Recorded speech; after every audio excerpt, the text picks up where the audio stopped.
de choses importantes, à savoir la théorie de la relativité, la mécanique quantique, et d'un temps merveilleux dans lequel je faisais mes études, où la France était admirée, respectée du monde entier, et dont le tuteur principal était le général de Gaulle, pour qui j'ai une grande admiration, et non pas qu'en raison de sa taille ou de sa grande bravoure, mais de son intelligence culturelle et politique. Bien, je vais, s'il vous plaît, pour l'amour du ciel, n'applaudissez plus parce que ça me dérange profondément. Je vous remercie d'avance. J'ai connu une époque où il y avait une émission de radio parce que moi, cette année, j'ai 77 ans et c'est la dernière année de ma jeunesse parce que, comme chacun sait, on est jeune que de 7 à 77 ans. Alors, je voudrais profiter de cette dernière année de jeunesse et encore un peu d'énergie que j'ai pour vous faire un cadeau, c'est-à-dire vous résumer en quelques minutes tout ce que je sais et tout ce que j'ai à vous dire. Je vais vous le dire sous le signe de... Quand j'étais jeune, il y avait une émission de radio qui s'appelait Parlez-moi de moi, il n'y a que ça qui m'intéresse. C'était José Arthur qui animait ça. Et donc je suppose que la plupart d'entre vous ne l'ont jamais connu. Vous auriez été sensible à ce qu'il dit. Autrement dit, je vais vous parler de vous, parce que moi, il n'y a que ça qui m'intéresse. Alors, principalement, je vais vous dire que je connais pas mal de physique, mais que ce n'est pas l'essentiel. Je vais vous parler de mathématiques, mais on va se limiter à 0 et 1. Et ça suffira. Chaque personne est une image de la superposition quantique dont vous avez entendu parler. C'est-à-dire que vous êtes un corps, une personne physique, et en même temps un esprit. Vous n'êtes ni un animal, ni un esprit tout seul. Vous êtes le mélange des deux. Donc vous appartenez à deux mondes à la fois, simultanément. De même que dans cette pièce, on vit dans un monde à 3 dimensions, on a l'impression qu'on peut aller venir, à gauche, à droite, en haut, en bas, devant, derrière, mais en réalité, il y a le temps qui joue avec nous, et en réalité, on vit aussi dans un monde à 4 dimensions. Et la preuve de ce que j'avance, c'est très simple, tout le monde a plus ou moins GPS dans sa voiture, la théorie de la relativité permet d'affirmer que si on ne remettait pas à l'heure 3 fois par jour les satellites qui guident ce système, eh bien vous seriez tout simplement dans la voiture d'un autre et vous ne pourriez plus aller au même endroit. Donc c'est ça qui fait le lien entre ce monde physique dans lequel nous habitons en 3 dimensions et ce monde en 4 dans lequel on habite malgré soi et qu'on n'en a que l'illusion. Ensuite, je voudrais vous dire que la puissance publique qui nous a échappé des mains, collectivement on n'a pas su la retenir, elle considère que chacun d'entre vous n'est égal qu'à 0, c'est-à-dire moins que rien. Dans d'autres civilisations, comme le Japon, le 0, c'est le signe de l'excellence. Les avions 0 qui bombardaient pendant la guerre avec kamikaze, ils s'appelaient 0 justement parce que c'était des machines formidables. Là-bas, c'est un signe, le sommet de tout. Ici, c'est le sommet de l'horreur et du rien. Ces gens qui nous gouvernent, qui vous pensent comme un rien, ils disent chacun est 0, ça fait rien. Bon, mais en mathématiques, un 0, c'est rien, effectivement. Mais dans le langage humain, un 0, c'est déjà quelque chose. Parce que si on dit 2 zéros, eh bien déjà on est obligé de mettre un S. Donc il y a un peu plus. Et puis si on dit 3 fois 0, eh bien 3 fois rien, Raymond Devos disait qu'à ce prix-là, on a déjà quelque chose. Et puis si vous dites 3 fois rien, donc un petit quelque chose par beaucoup, comme chacun vous êtes, avec vos parents, vos amis, etc., mais ça fait une masse énorme. Excusez-moi, je vais appeler, parce que il y a 3 personnes qui ont parlé actuellement. Alors, il y aura une personne la marche du réveil. Bon, c'est fini. Non, attends. Que la personne de marche de réveil vienne sur scène. Voilà, donc, docteur, venez. Et pour la 6ème République, Luc Laforêt. S'il est là. Allez, venez. Comme ça, on va. Donc vous savez tous les 3 sur scène, et chacun va pouvoir parler justement de son sujet. Donc je poursuis. Vas-y, poursuis. Je poursuis.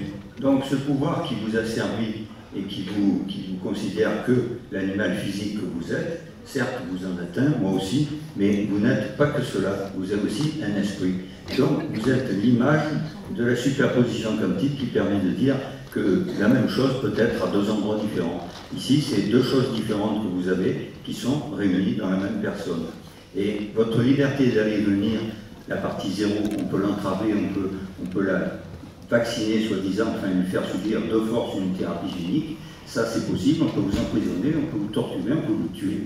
Mais la partie 1 qui est au-dessus, qui est dans votre tête, peut-être même ailleurs simultanément, Contre celle-là, personne ne peut rien faire, jamais. Elle ne dépend que de vous, elle n'appartient qu'à vous. Son usage, il vous est strictement personnel, il est à la discrétion de votre bon cœur essentiellement. C'est pour ça que je vous dis que si vous avez la conscience que chacun, cette partie un peu divine pour ceux qui y croient, de vous, vous la mettez au service du collectif, et bien aussitôt, au lieu de faire 1 plus 1 plus 1, ça va faire un effet multiplicateur au lieu d'être un effet simplement d'addition.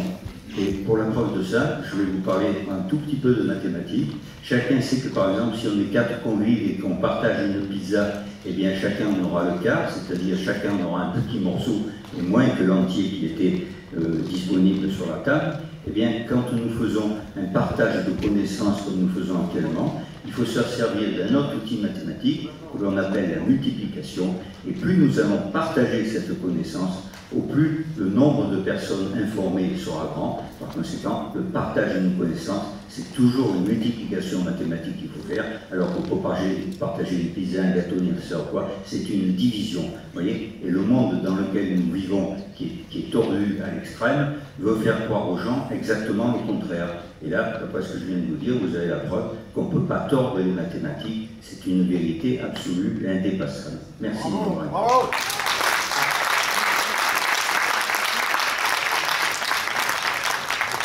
Merci beaucoup, bravo. Bravo, vraiment, applaudissez-le encore. S'il vous plaît. Alors là, on parle de la marche de la 6ème République. Et qui veut parler en premier?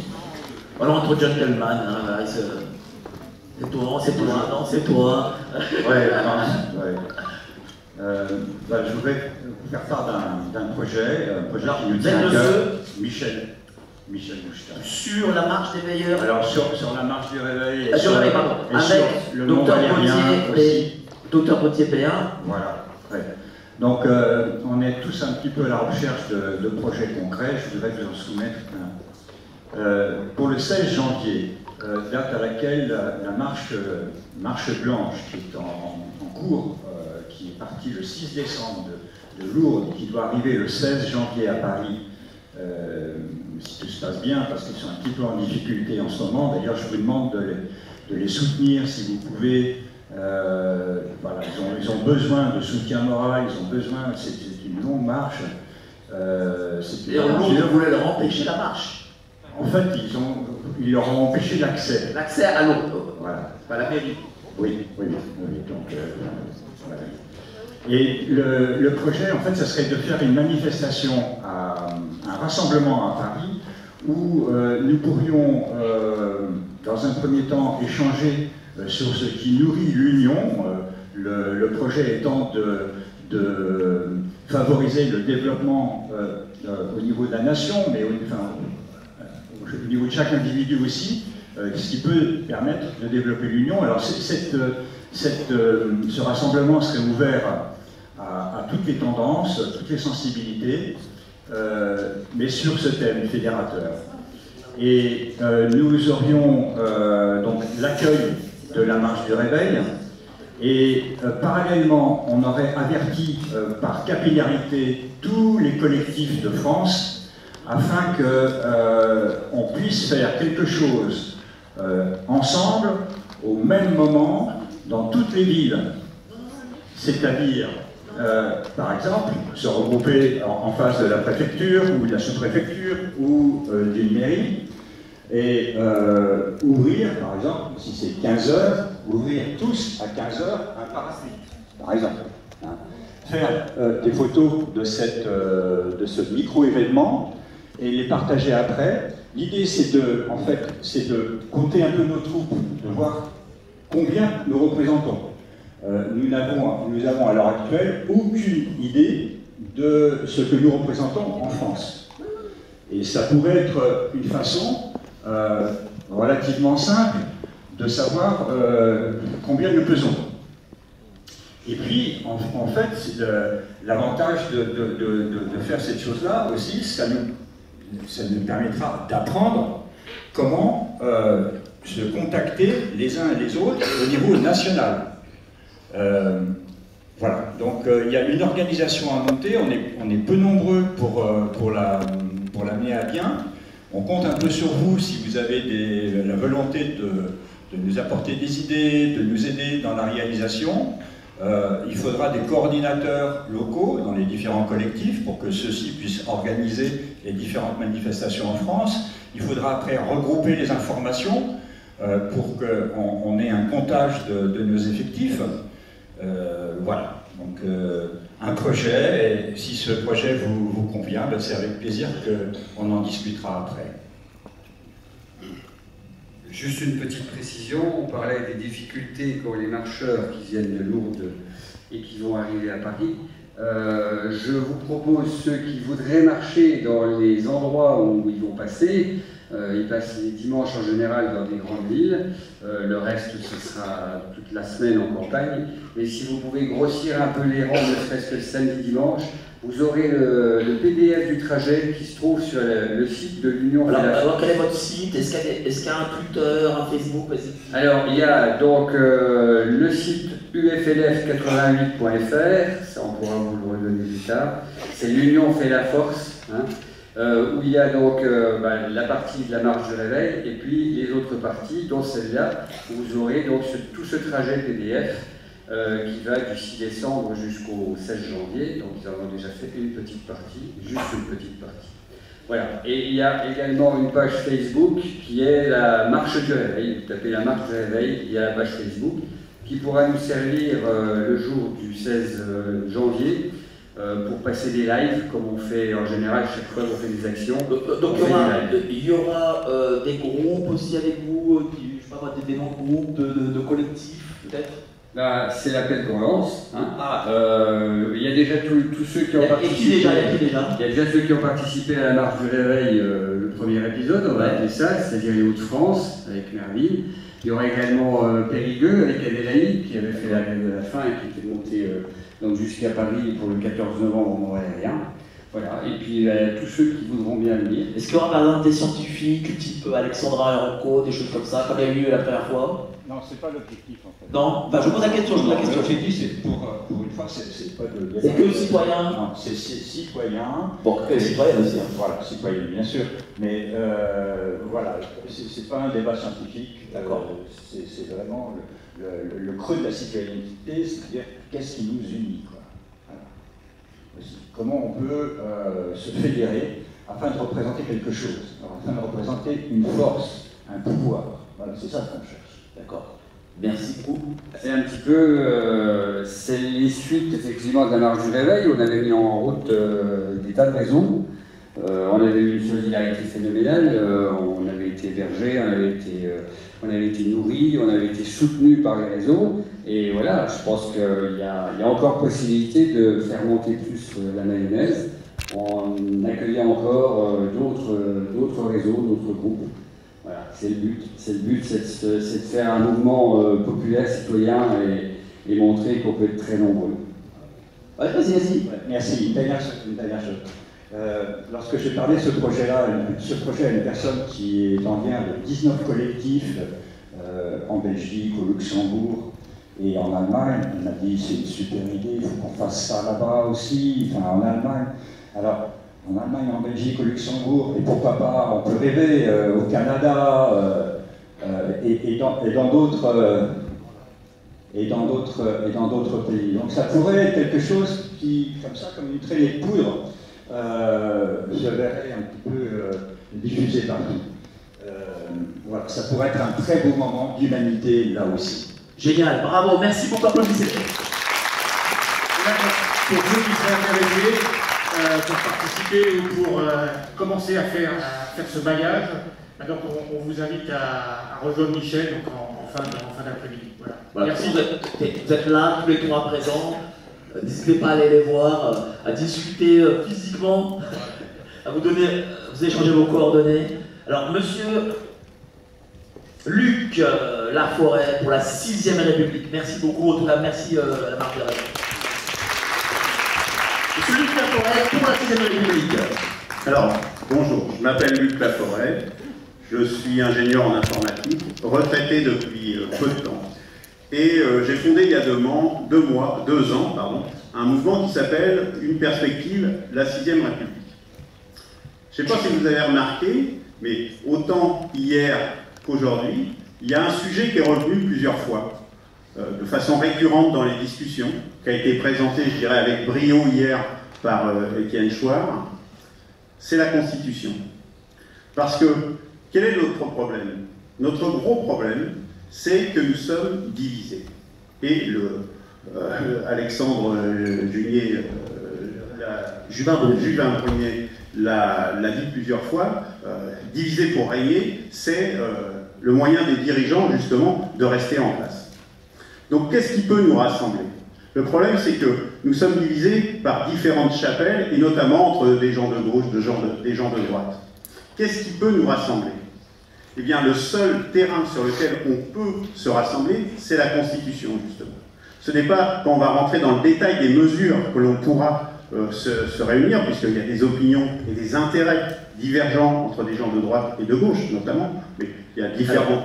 Cher Luc, vous avez entendu tout à l'heure Pierre-Yves Rougeron parler de 6ème République. Oui. Il n'était pas d'accord. Pourquoi vous voulez la 6ème République? Dites-moi, voilà, les avantages par rapport à la 5ème République, qu'est-ce qui changerait? J'y venais justement, mais le préalable de ça, c'est qu'on peut se raconter plein de choses pour changer les choses. La seule chose, la condition pour réussir, c'est de rassembler le peuple français. Tant que le peuple français n'est pas réuni, que ce soit la Constitution ou autre chose, on n'arrivera à rien. Et ça, je pense que c'est un préalable, c'est pour ça que je commençais par introduire ceci. Parce que, et se rassembler autour de la Constitution, c'est-à-dire de choses, de valeurs qui nous rassemblent. Et on voit bien qu'il y a un certain nombre de blocages. Et un des blocages principaux qu'on a dans notre République française 5e du nom, c'est une hyper-présidentialisation avec des pouvoirs qui sont aujourd'hui totalement concentrés dans les mains d'un seul homme. Il n'y a plus de contre-pouvoirs. Les contre-pouvoirs qui avaient été prévus initialement sont devenus complètement inopérants. Donc, il faut absolument sortir de ce système. Je pense que nous en sommes assez conscients, si ça revient si souvent dans les...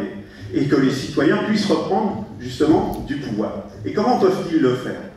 Personnellement, j'ai du mal, et je pense que Étienne Chouard partage aussi cette opinion, que la démocratie directe, c'est-à-dire la démocratie sans aucun représentant, est quelque chose qui n'est pas possible, qui n'est pas possible pour énormément de raisons. À partir du moment où on a des représentants, on est obligé de passer par le biais d'avoir des représentants. La seule façon de garantir que le peuple a toujours le contrôle, c'est justement d'instaurer des moyens de contrôle. Et donc, cette 6e République dont je parle, et dont nous sommes en train de rédiger le contenu, que vous pourrez consulter sur notre site, prend justement comme point très important le fait de mettre en place une chambre de contrôle, une chambre constitutionnelle. C'est une république parlementaire? Alors, ça serait d'autre part une république parlementaire, mais qui ne doit surtout pas reproduire les défauts de la 4e République, 3e République, etc. C'est-à-dire que cette République repose sur 3 piliers, parce que l'action, donc pouvoir agir, donc ne pas être paralysé avec des crises de régime permanent. Deuxième pilier, le contrôle, dont je viens de parler justement, avec la mise en place d'une chambre constitutionnelle qui remplacerait le Conseil constitutionnel, Conseil d'État, etc., qui sont tout un tas d'organismes non représentatifs, non représentants du peuple français, non élus, non tirés au sort, et puis un certain nombre de circuits courts qui justifieraient notamment la mise en place du RIC et la conservation d'un président de la République, mais vraiment dans un rôle d'arbitrage.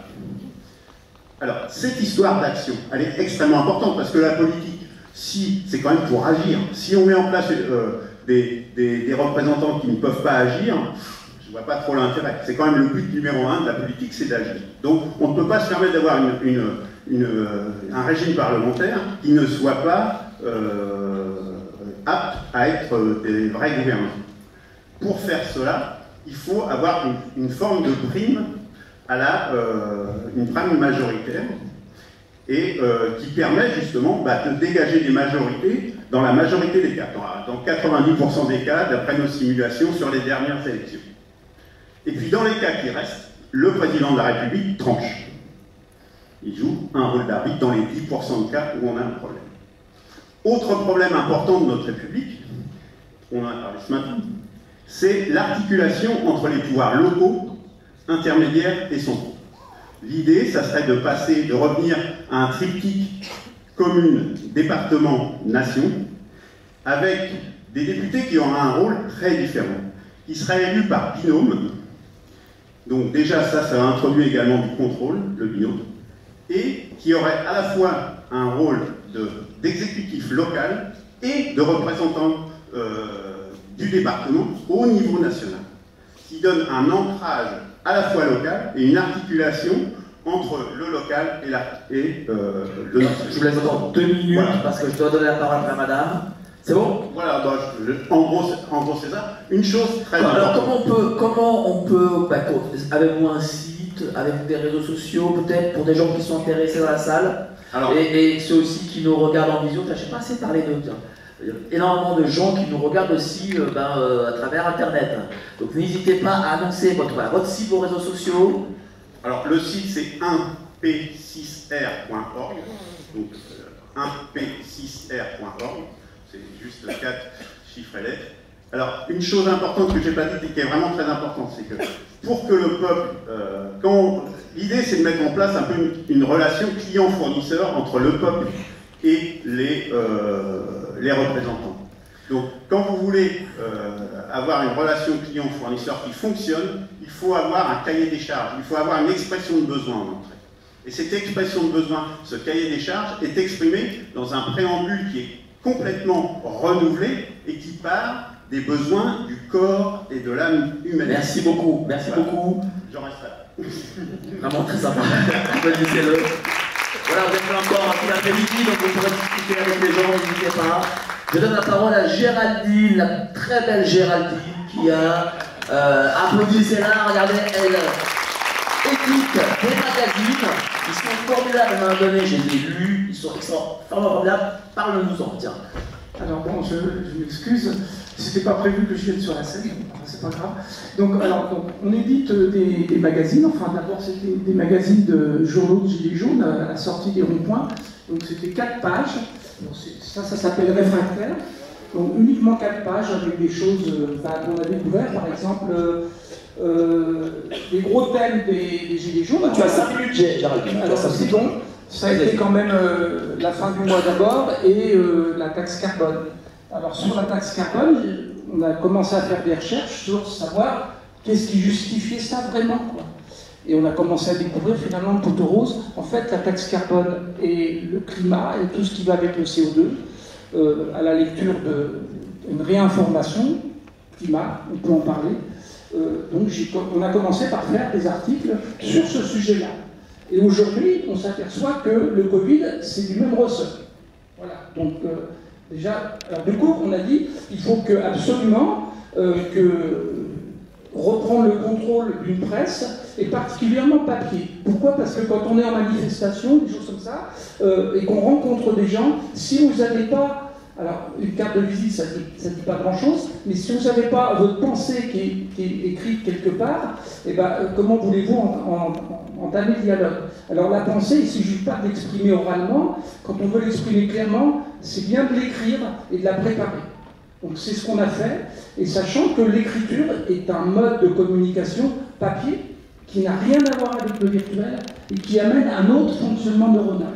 Donc, je ne suis pas spécialiste neuronal, mais j'ai quand même suivi des cours de Stanislas Dehaene au Collège de France, et donc sur l'écriture, voilà, sachant qu'on a même un article dans le dernier Réfractaire, puisqu'on a changé de nom, on est devenu l'Impact 7.